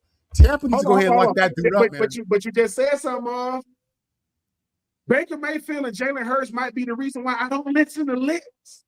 I don't want to hear about no lists because list makes it seem like any list that got Justin Herbert ahead of Jalen Hurts, I don't want to see it. I don't want to see a list. Any list that got Trevor Lawrence above Baker Mayfield, I don't want to see it, because some of these lists are half what you done and half what you could do, right? I'm gonna just say it like this. If that's the case, the Eagles just showed you can win a Super Bowl without having a quarterback ranked in the top 10, and then all your favorite quarterbacks you can't even win with. If that's the case, let him not be in the top 10 for the rest of his career. I want him to have that chip on his shoulder. Think about this. If I did a top 10 offensive tackle list in the NFL, right? They might not put Marvin Powell on it, but if I ask any old lineman, now they're gonna say he's on it. So which list matter? Does it matter what the people watching say, or does it matter what the people that play the position? That's why I like the top 100, because the players are saying, hey, bro, this dude can play, right? And the thing about Jalen Hurts, I'm going to keep saying that Jalen Hurts, he said, look, I'm not everybody's cup of tea, but Jalen Hurts got that LeBron in him like that. Hey, man, listen, I'm not LeBron James, right? I ain't saying, but he's saying, look, I'm married, right? Yeah. I'm not really in the limelight. Yeah, I don't do a bunch of stuff. You know what I'm saying? I'm a football player and I go home. I say, but let's look at winning percentages. Let's look at Super Bowl appearances. How many Lamar got? How many Josh Allen got? How many Justin Herbert got? How many Baker Mayfield got? And all I'm saying is, yes, Marv, he got that supporting cast, but we have seen, think about this, when you talk about supporting cast, what if I gave you Christian McCaffrey, Trent Williams, Brian Ayuk, Brother Ayuk, when he was there, Ricky Pearsall, George Kittle, Fred Warner, Dre Kinlaw, and guess what? Tre'Davious Ward, they didn't win it. We talking about all pros everywhere, and they didn't win it because Brock Purdy. Now, I know he was Mr. Irrelevant, and what happens is when Jalen Hurts is on the biggest stage with the best players, he the best player out. Every time he saw Patrick Mahomes, boy, he outplayed. Both times, because they don't get him in the regular season. And what I'm saying to Jalen is saying, look, I'm not saying I'm going to be your cup of tea. My agent is a black lady, Nicole Lynn, right?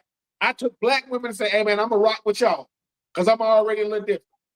I was 26-2 in college, and they told me they wanted this dude named Tua. Cool. You want Tua? Cool.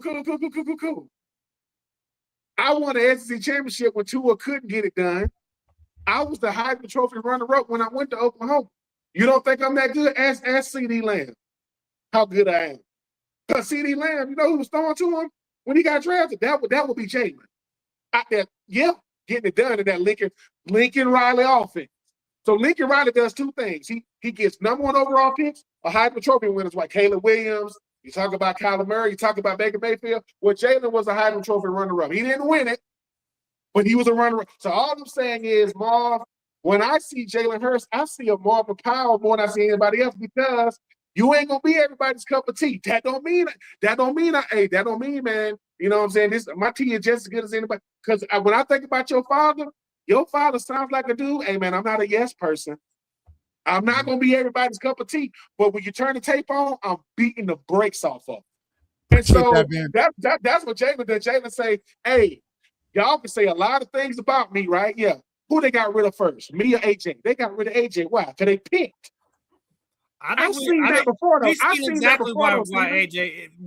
I think if you looked at this week, what was going on, AJ already got into it with Vrabel, and then he was like, "Oh, well, that comes from a good place. I understand that." But why is it when Nick Sirianni got in his face when he was sitting there not doing the basic fundamentals, them two were sitting there barking? It's a respect thing. 100%. I don't think the issue the whole time had nothing to do with Jalen Hurts. I think the issue with AJ Brown came down to he didn't respect Nick Sirianni. He did. Vrabel and Sirianni are two different animals. Absolutely. Vrabel, old school, former player, linebacker, played for one of the most cold-hearted dudes in the world in Belichick. I mean, listen, I've never met Mike, but I've seen his interviews and I understand that mentality.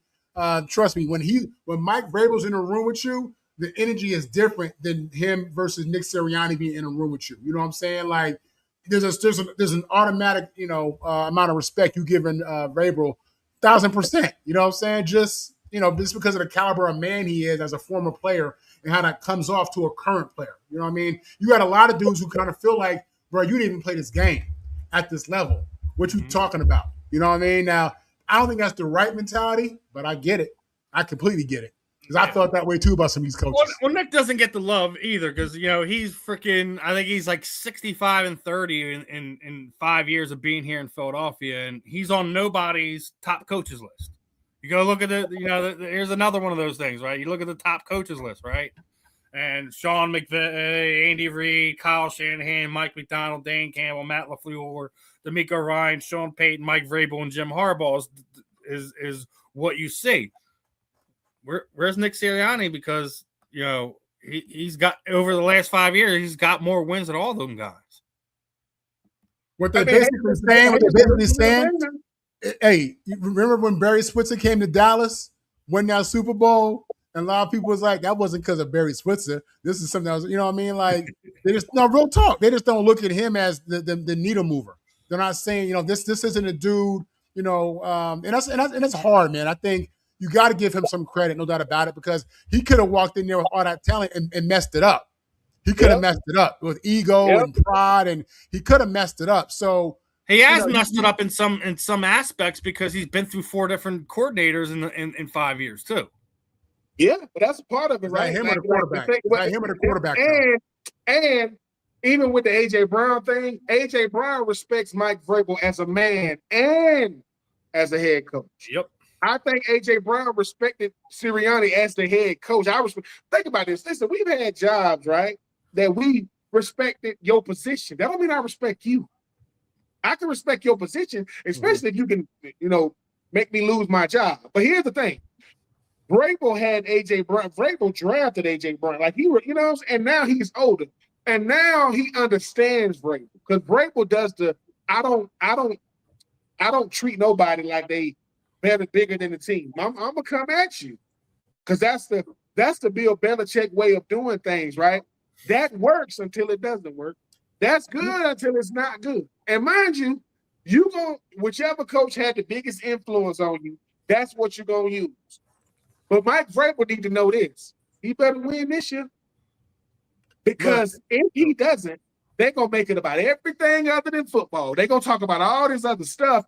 And I think that with Sirianni just goes with Andy Reid was not beloved in Philly like he is in Kansas City. When Andy Reid was a coach in Philly, they treated him like they treat Sirianni. You would think Andy Reid didn't do nothing. So Sirianni just didn't get, hey, man, listen, when you in Philly, you got to make miracles happen. And even if you do, you ain't that good. You still ain't that good. The only Philadelphia Eagle that I thought got all the respect from the time he was at the time he left was B-Dog. No one ever had things to say about him. B-Dog was like Reggie. What I'm saying? Yeah. So I think that once again, when it comes to these lists, right?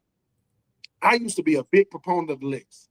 And then you start checking some of these lists. Like once again, I got a teammate of mine that I played with in college, played offensive tackle. And Marv, I told him that, I said, yeah, man, I'm on the show, man. Dude named Marvin Powell. He said, what you mean Marvin Powell? I said, Marvin Powell, I said, Marvin Powell the third, though, his son. Oh, I said, his dad? He said, he looked at me like this. He said, do you know his dad? Yeah, man, Marvin Powell. He said, yeah, man, Marvin Powell went to SC, man. Yeah, man, that dude. And it's almost like it's instant respect. It ain't no, and if I said, if I would say, you think he's able to make a top 10 list, he was, I don't care about no list, bro. He him. What does a list matter to a dude that did? Like a dude that did it? So when Warren Sapp talking to D tackles, I got the whole room. Because you see what I'm saying? And when people say you did it, it doesn't mean you got to be an all pro bowler. Let me put that. But if you've ever done it, you know what it looks like. Until you eat a steak prepared the right way, man, you just eat meat, man. They gotta prepare it right. I'm just saying, I'm not saying that that's not a good cut of meat. I'm saying when it's cooked right, All you need is a knife. And that thing, it's going to do what it's supposed to do. And that's what I'm saying when it comes to a Sirianni. A Sirianni knows what it looks like because he's done it. A lot of the Harbaugh, I get it. That's the respect thing. Okay, right? Harbaugh didn't win a Super Bowl when he played his brother because he's trying to make Colin Kaepernick be a pocket passer. If they would have did an RPO, San Francisco beats they beat the Ravens. So when it comes to these players and lists, Mike McDaniel was not respected by nobody in Miami. Nobody. They didn't respect that dude. They respected his position. But it's like this. This is how I look at coaching. Marv, you tell me. If you can't cuss at me in the street, what you cussing me in for? Because I'm your player. What you cussing at me like that for? I ain't never been a dude that said, look, coach me hard. Coach me hard. But you let in the environment that you think you can say anything you want to say to me. You wouldn't do it out there in the street.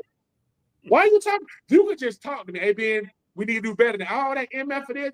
I said, oh. And certain coaches, that's how they coach. And I get it, but you want to get the best out of me, just talk to me. Hey, true, man, we need to do a little better than that. Only because at a certain point, I'm going to block you out. And then I'm being insubordinate and not a good teammate and not a good professional. But I had Steve McNair tell me in front of my coach, he said, Troupe, you know how hard it is to coach you? It's not hard. You are the best player. You represent the best players in the world. Yeah. He get to coach you. He didn't say he's the best coach in the world. He gets to coach you. And a lot of times because he knew somebody that's comfortable coaching, working with him. Marv, you was one of the best players in the world, sir, whether it's for 1 down or 10 down. Because what's harder to do, become a coach in the NFL or a player? A player. Because with the coaching, you see is every time, listen, if John Gruden, I guarantee you this, look at when John Gruden was the head coach with the Raiders and the head coach with the Tampa Bay Buccaneers, I guarantee you his special teams coach name was Rich Bisaccia. I guarantee it. Look at it when he was with the Raiders. Hold on. I'm going to type in, watch this. Listen. I'm with John Gruden coaching staff because it's a good old boy league. John Gruden, special teams coach. Watch. Special teams coach with Raiders and Bucks. I guarantee you the same dude.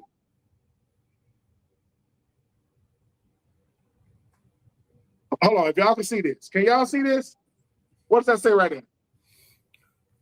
Let's see if I can. I see it in the bottom.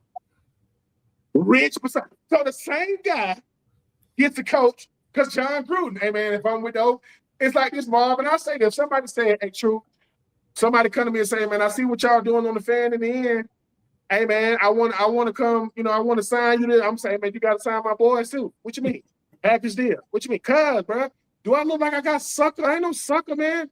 I'm not finna. Hey, yo, Marv. Hey, man, how much you think Marv gonna want? Hey, call him. He can tell you. Why? Cause, man, sometimes you got to pay for what somebody else did.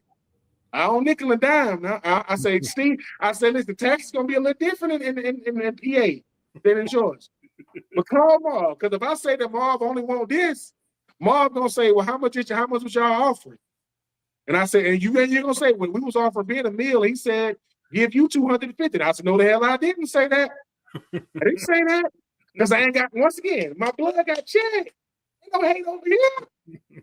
I'm just saying, everybody ain't like me, you, Mom, and Steven. I'm just saying, F-list, because they ain't real. It's somebody that, because I'm gonna keep saying this, when your father gets inducted, Mom, I want your first words to be, what took you so long, baby? What took so long? What the hell going on? You know what I'm saying? Because no doubt. You can say your daddy is that dude because he your daddy, but your daddy is that dude because he that dude. That's if I like it or not. That's if I went to UCLA, which I did not. You know what I'm saying? It's certain things just is. And guess what? Jalen Hurts is that dude, whether you like it or not. Effortless. Baker Mayfield is that dude, whether you like it, not because of what they've done. It's only 32 starters in the NFL, right? They 2 of them, right? Okay. 32 of them things. I'm just saying. So when you look at, again, this A.J. Brown, Nick Sirianni, Mike Vrabel thing, what I think about is this. In 99, I was with the New Orleans Saints. Mike Ditka was our head coach. Okay, Ditka was, and Ben, I know you've seen this. Again, for y'all who don't know, Ditka is a Hall of Fame player. Okay, arguably the greatest rookie tight end in the history of the game. Okay, had a phenomenal career as a tight end. You know, when they wasn't really throwing the ball, he was getting that rock. With that said, Ditka was the type of coach that if there was a problem, y'all could fight. We had a situation in practice my rookie year with a player who I ain't gonna name, where it was about to go down and it didn't, but no one got suspended, no one got fined. It didn't, I'm saying, this is 30 years ago. It didn't leak to the media, I'm saying, it's been since reported, but Sirianni ain't coming at AJ Brown talking about let's fight. You know what I'm saying? Vrabel will come at AJ Brown like, you got a problem, close the door, we can do what grown men do. You know what I mean? So when you talk about respecting this dude versus that dude, and I seen that again when I was in college with a coach who was a former player, played in the league, position coach, told the group, we got a problem, we can put him up. We can get down.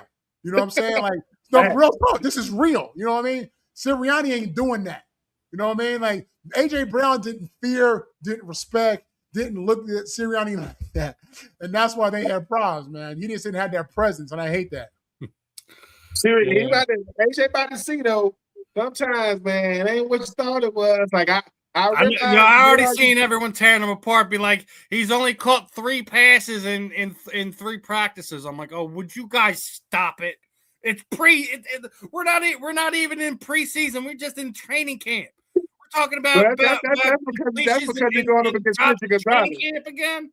Come on, man. He's going up against Christian Gonzalez. Christian Gonzalez, he was like, "Hey, let's. I know we teammates, but I'm going to show you why I'm about to be that $31 million a year guy at cornerback." And you know who loving that? Quinyon Mitchell. Like, give him all you gonna give it to him, because Quinyon, you know what I'm saying? Them boys coming through saying, "Hey, man, it's all good. Congratulations." He's a top 50 player in the NFL, right? As voted by his peers, right? Hey, Christian Gonzalez is nasty. He's nasty good now. That dude, there's a hooper. But Quinyon is saying, so if he get 31 million, what do I get if I got first team All Pro next to my name and Super Duper Bowl? Okay. Want to switch gears here? Little good, bad, and indifferent WNBA. I don't know if you guys know this, but Sophie Cunningham, you can't buy her shoe already. Sold out. Can't buy it.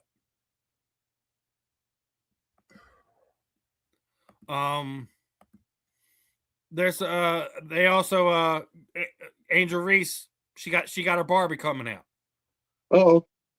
So All-Star weekend was, maybe the game didn't deliver what they want, but the ratings did deliver, because the WNBA had more viewers than the NBA's All-Star game from this current season. So they're starting to get the traction and the growth in that sense, right? But for whatever reason, both Sophie and Caitlin Clark gets in the media treated a completely different way. As they were leading up to the All-Star game, they were having like a carpeted event, and USA Today was basically sitting there saying that she wasn't on the carpet because she was getting her hair done. Well, they had to do a retraction that she actually had an obligation through her nonprofit, her Caitlin Clark Foundation, and that's why she wasn't at the orange carpet. So they had to do a retraction there, right? And that's not it, because obviously, the for whatever reason, we're playing the white black thing when it comes to the WNBA. And even the people reporting on it are doing it so because when you see USA Today, again, one of their columnists had to apologize after invoking Emmett Till in referencing to, Caitlin Clark's fans. The reporter had to do another retraction. I just don't get why we have to continue to. Steve, you know what it comes down to, man? I'm gonna be honest with y'all. What's up, brother? We have a people struggle to talk about how much race has impacted the beginning of America, the growth of America. And I don't think we have honest conversations about race in America. Again, Ryan Clark just got fired for spitting out facts on situations multiple times. People don't want to hear that. They don't. People just don't want to hear that. You know what I mean? They deny facts. They deny the truth. And they want to live in a world where we can just, play sports and act like nothing else matters. We can't. There's a pink elephant in every aspect of our culture. You know what I'm saying? And we have to address. I think talking through it is better, but I think you have certain ethnic groups or certain groups that just don't want to hear that, man. And until we start put sports aside, until we start having honest, straightforward, direct conversations where we're not worried about whose feelings are getting hurt, we're going to have this continual situation where people bring up, well, don't forget, there's a black-white factor here. So that may impact why, we didn't report this car crash, why we didn't talk about this with this player or this, it's just people, we're not being honest with ourselves as a society. You know what I mean? How much it's been taught to us through media, through our parents, through whatever region you live in, whatever bubble you live in, how big race has been for you growing up. They want to try to exclude it from sports. It's impossible. You know what I mean? And it's tough, man. And then this is going to continue to boil over. This is going to continue to be an issue until we start having direct conversations. And the truth is this, for as much as people don't want to hear it, it's shut up and dribble. It probably is some of the athletes that need to keep doing what they're doing, man, because the only time you have white people listening to black people is when it pertains to sports in many cases. And I'm being honest, you know what I mean? So, and again, because we all live in bubbles, you know what I'm saying? So it's tough, man. This is just an ongoing thing, and for those who are confused or conflicted, welcome to America. You know what I mean? And you can't sweep this under the rug. There are issues, there are discrepancies, there are inconsistencies that are real, that we want to act like aren't real. And then you ask, like, why are we making a big deal out of this? Because she's black, because she's white. You know what I'm saying? So, I mean, that's just, that's my take. I mean, whatever happened to the Captain Obvious commercials? The guy, he'll come on there. I mean, Steven, if you got a son, just say your son go to he out there with these rich white kids, so this is socioeconomic. And they ain't used to him. Where you from? What part of Philly you from? And your son coming home telling you, man, the rich kid treat me like this. You're gonna be like, what the? You know what I'm saying? Because you like, why my son go here just like y'all? But because they live behind a gate and they daddy and mama do this and your son lives here, he got a scholarship to go there. Well, just imagine if you looking from that view every day. It's not something, black people are not, look, I remember one time they was talking about an issue with black and white people. And they was asking everybody on ESPN but L. Duncan. L. Duncan said, she said, I'm an expert at being black. I'm not an expert on black issues, but I've been this my whole life. That would be like asking Shaq, what is it like to be tall? Because that's all he really knows.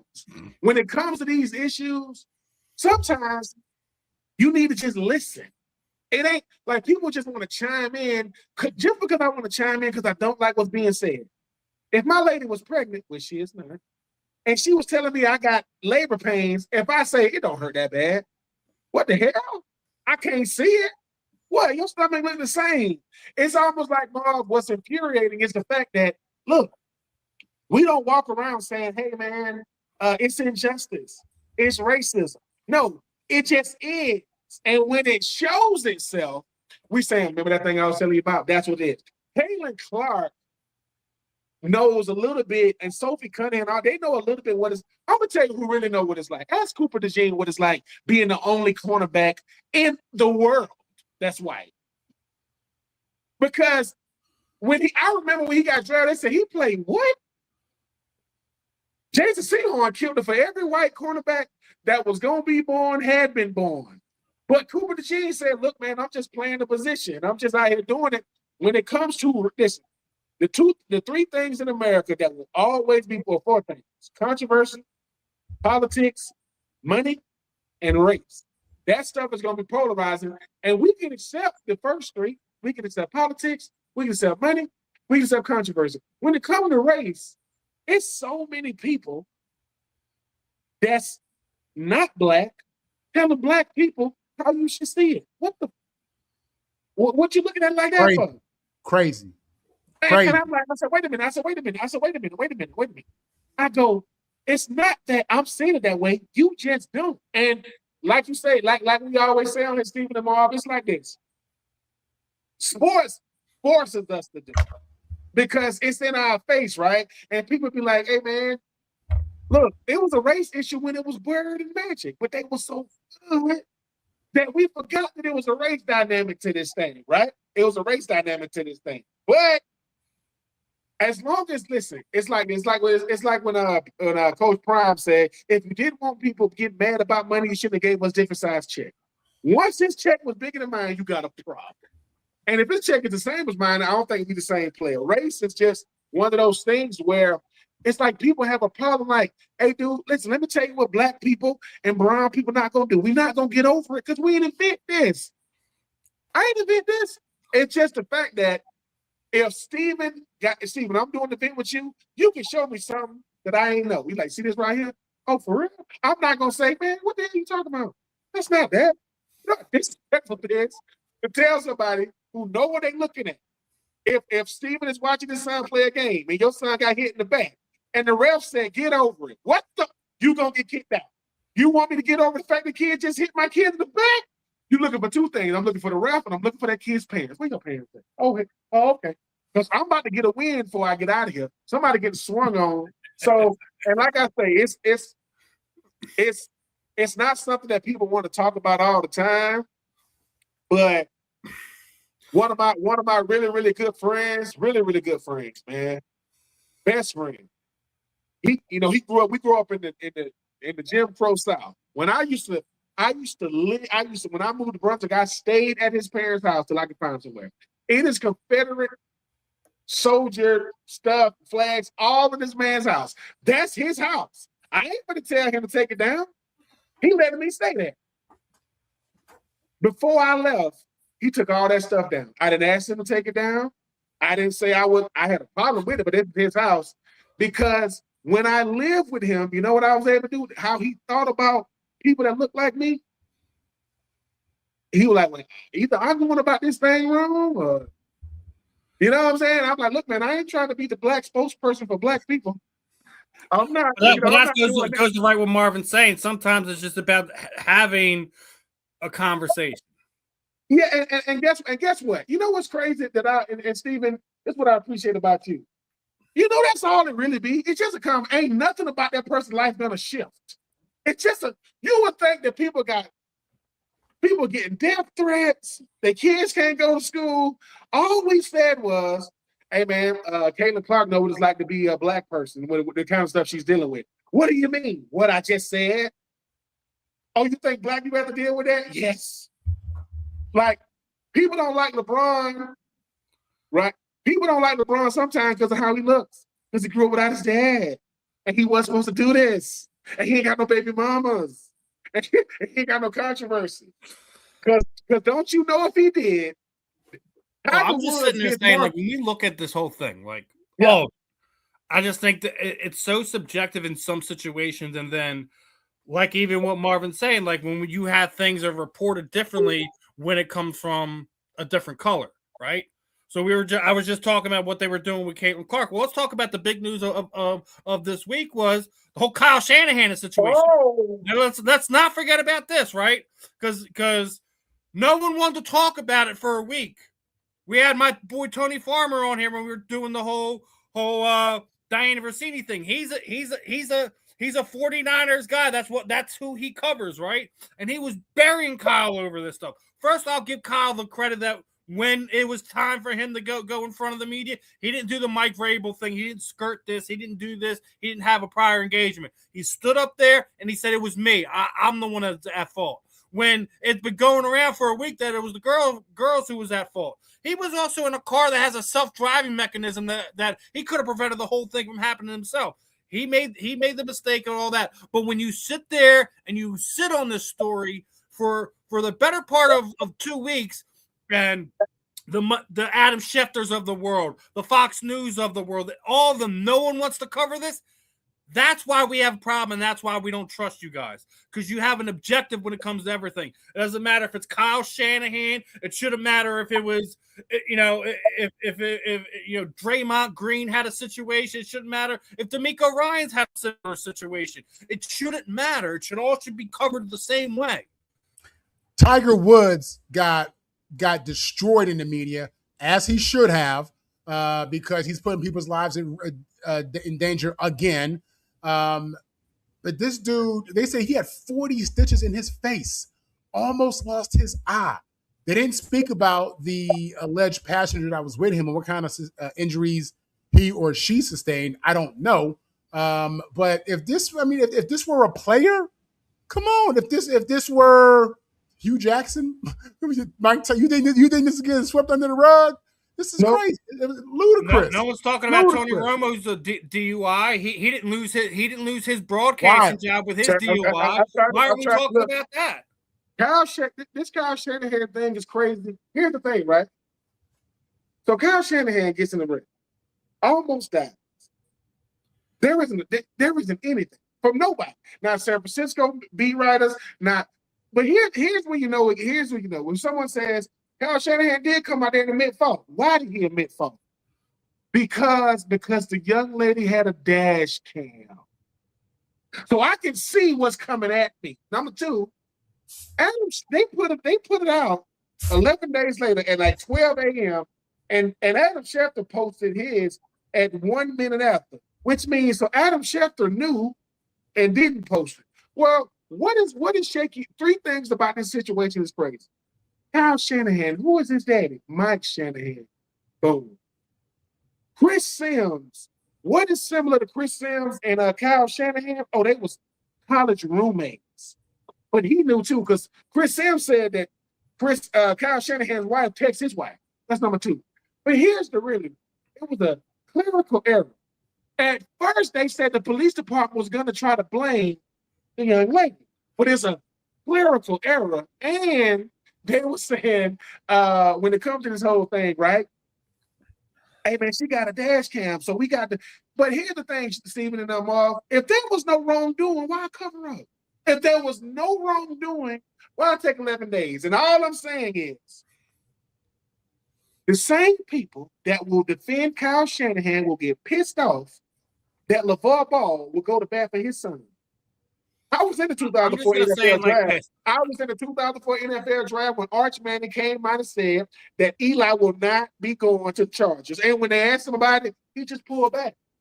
No, man, I'm just saying, leverage is the thing you want in life. Kyle Shanahan said, they said that he said, I didn't think this was going to be a big deal. Do you know who you are?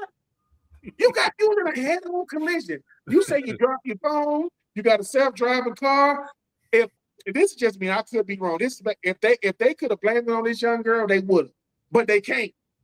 If they could, they would have took a person that got a head-on. He was in a head-on. Hey, man, Kyle Shanahan was in a head-on collision. But don't tell nobody. What? Don't tell nobody. This is the greatest. Listen, Kyle Shanahan is the greatest hide and seeker you ever seen. I'm going to just say this. I don't care whose son or daughter you are. I don't care if you're black, you're white, you're gay, you're trans, you're straight. It all should be covered the same. Yep. Just because he's Kyle Shanahan doesn't mean he gets to silence the media in the area and wait for him to kind of decide when he wants to address it and get out in front of it. And I think Ben's right. I think if it wasn't for the fact that she had a dash cam, that saves her from it. And that's the sad part about it, is that now in a world we live in, you have to have a camera on consistently, or when situations like this happen, I see it a lot of times. I just seen a UFC fighter. He's gotten pulled over 5 times this month. 5 times, right? And as somebody was around him, like he was being harassed. I think it was for his exhaust or something like that, right? But he has a permit to carry, so he immediately took the gun, put the gun out, gave his information. They try to make him go back in the car. He's like, "I'm out of the car, dude. You ain't get me back in the car now." Soon as one of the people that was a random's like, hey, I got this video. You want me to send that to you? All of a sudden, the cuff came off. All of a sudden, he just had a warning, all this other stuff. If you don't have a camera in this day and age, it doesn't matter if you're white, black, whatever, when dealing with anything, when dealing with the public, when dealing with the police, etc., that's your savior right there. Do you remember how much coverage they give Brandon Ayuk? And these are his tweets, though. See how much coverage he get? I mean, he get coverage like wall to wall, right? Yeah. You telling me a head coach, a prominent head coach with a very famous last name, following in his father's footsteps, that's been to 2 Super Bowls, can be in a head-on collision, and you don't hear about it for 11 days. You don't hear I'm talking about you don't hear anything. The only reason why they couldn't hide it is because training camp started. Hey man, where's Kyle at? Where is he? Do it. Sit it out, bro. They said Kyle Shanahan said the reason why he didn't say anything because I didn't think it was going to be a big deal. Look, once again. It is better in America. It is far more dangerous to be innocent and poor than rich and guilty. Because if you're rich and guilty, I can get off now. Oh, I can get off. But with Kyle Shanahan had the 49ers organization, the NFL, Adam Schefter, local journalists, all in his pocket. Ain't nobody said anything.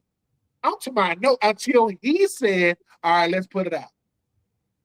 Hey, John Lynch, the next time I hear you saying you're going to Brandon Ayuk house, make sure you tell me why you ain't say nothing. Oh, what about the ownership? What about the plan? So now, hey, who you think's gonna have something to say about Kyle? You don't think Brandon Ayuk's gonna come back out of his tweet closet? Oh man, I'm sure Mr. Ayuk is planning his next video very carefully. But speaking of being very carefully, the Lincoln Financial Field ain't stupid. We getting round 2 this coming season. Delaware State, Norfolk State will again be at Lincoln Financial Field this season, and they're actually say they're planning a handful more of HBCU games that they're going to host at Lincoln Financial Field. So obviously, last season's game was a success. The Deshaun Jackson's Delaware State took out Mike Vick's Norfolk State. How excited are you guys hearing these opportunities when you see some of these bigger stadiums being able to put on some of these smaller schools like the HBCU schools when they're going to Lincoln Financial Field or whether it's AT&T Stadium, whatever. Seeing that happen now, what are your thoughts, Ben? I love it. I think that's stadium's supposed to put on showcase for teams like that. That's how you grow. Number one, you bring in a different dynamic, you bring in a different audience, and that's what you're supposed to do. I mean, you're supposed to put on showcase. I know that the Mercedes-Benz, they do the Celebration Bowl every year, but to be able to have a NFL stadium, I mean, that's what all stadiums do. I mean, Florida Georgia's played in Jacksonville, right? You're supposed to be able to put it on. That's how you want to have the college atmosphere at these NFL stadiums. So I'm rocking with it. I mean, Deshaun Jackson and Michael Vick, shout out to him. Now, Mike Vick, you might want to show up this year. It got a little ugly for y'all. Yeah, you all got blown out. You know what I'm saying? But it just shows that certain stadiums, owners, they get it. I'm gonna have Michael Vick and Deshaun Jackson back in the league. Let's do it on an off week. Let's do that. I mean, that's the whole goal. If Kevin Hart can perform at the link, you should at least have football games being in the link, right? So yeah, I hope that more with so many teams getting new stadiums, Nashville, Kansas City, Washington, Jacksonville, Chicago. Chicago ain't even gonna be in Chicago no more, which is gonna be different. You want to be able to bring college atmosphere and college team in that atmosphere. So shout out to the link, man, for getting, for making, because if Michael Vick and Deshaun Jackson don't realize how blessed they are to be able to come in the link like that, man, that's that. And I heard it was star-studded in 2025. I heard it was definitely was. I heard it was celebrities all on that side. Stars were out in full force.